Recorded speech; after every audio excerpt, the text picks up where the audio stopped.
আপনারা যেহেতু সৌদি আরবে আছেন, আরবি বুঝেন মাশাআল্লাহ বেশি রকম, তাহলে আপনারা সুন্দর করে বুঝবেন রোজার নিয়তটা কি জানি?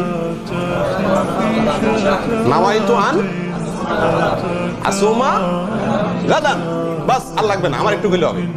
নাওয়াইতু আন আসুমা গাদান, নিয়তটা কখন করা হয়? যখন সাহরি খাওয়া হয় তখন না করা হয়? আচ্ছা, তাহলে এটার অর্থটা কি? এবার আসি আমরা। নাওয়াইতু মানে আমি নিয়ত করতেছি বা করলাম, করতেছি না, নাওয়াইতু মানে আসলে নিয়ত করলাম, ঠিক আছে, এটা অসুবিধা নেই। আমি নিয়ত করলাম, কিসের নিয়ত করলাম? আন আসুমা, যে আমি রোজা রাখবো। আমি কি করব? কবে? গাদান, আগামীকাল। আমি নিয়ত করলাম যে আমি রোজা রাখবো কবে? আগামীকাল। হে নিয়তটা করতেছে কখন?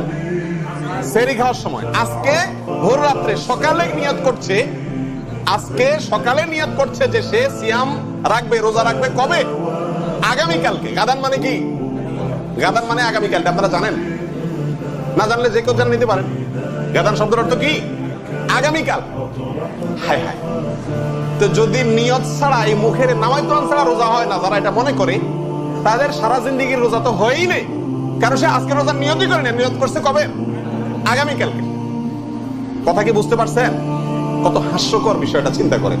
অর্থাৎ এই আরবি যারা বানাইছে, এ আল্লাহর বান্দারা ভালো করে আরবির অর্থ বুঝে সুঝে নেই, মনে করছে সূর্য উঠলে বোধহয় কি হয়? নতুন দিন হয়, এই জন্য ওই পরের সকালটাকে ধরছে আগামীকাল।